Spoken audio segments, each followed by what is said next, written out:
Peuple haïtien, nous reconnaissons notre histoire. Oui, nous savons que la France nous a imposé une indemnité honteuse de 150 millions de francs or pour prix de notre indépendance, un fait unique dans l'histoire de l'humanité. Un peuple libre ayant vaincu ses oppresseurs a été forcé de payer pour sa liberté. Oui, on nous a parlé des 17 caisses d'or haïtiennes transférées à New York en 1914 en pleine instabilité politique. Et oui, nous savons que les États-Unis ont occupé Haïti de 1915 à 1934, désarmé notre armée, contrôlé nos finances, nos douanes, et ont écrit notre Constitution. Mais posons-nous cette question essentielle. Qui leur a permis cela? Ce ne sont pas les Français qui ont forcé Haïti à signer cette dette. Ce sont des dirigeants impuissants, incompétents, mal formés, corrompus qui l'ont accepté. Ce ne sont pas les Américains qui ont volé les caisses d'or par la force.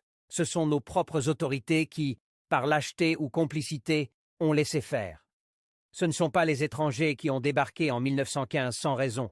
C'est notre propre désordre, notre incapacité à gouverner, qui a justifié leur intervention. Ce ne sont pas les étrangers qui empêchent aujourd'hui encore Haïti d'avancer. C'est l'absence de souveraineté nationale réelle, le manque de vision, de courage et de leadership chez ceux qui gouvernent. Comme le dit si bien notre proverbe haïtien, « Une dent pourrie a encore de la force sur une banane mûre ». Cela signifie que même une puissance déclinante peut encore dominer un peuple faible, désuni, mal dirigé. Et un autre proverbe ajoute, « Si tu ne mets pas de barrière autour de ton jardin, les chèvres viendront manger ».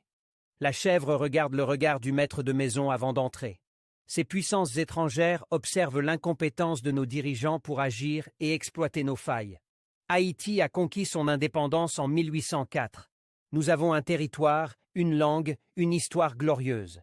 Mais ce qui nous manque, c'est la souveraineté réelle, le contrôle de nos ressources, le respect de nos institutions et une élite dirigeante capable de défendre nos droits devant les nations du monde.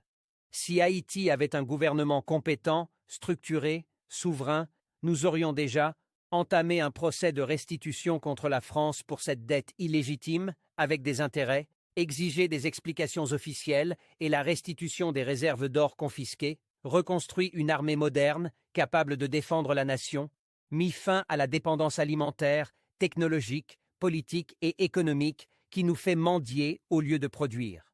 Le droit international est clair. Un peuple opprimé peut revendiquer réparation.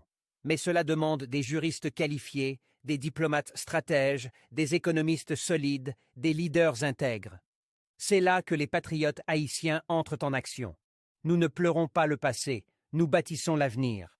Nous ne serons plus les esclaves du système mondial, mais des partenaires respectés dans les échanges internationaux. Nous voulons une Haïti souveraine, prospère, indépendante, disciplinée, qui assume son histoire et exige ce qui lui revient de droit. Si le peuple haïtien comprend le projet des patriotes haïtiens, s'il choisit notre vision lors d'élections honnêtes, alors le procès de restitution de notre héritage deviendra un tournant historique pour l'humanité.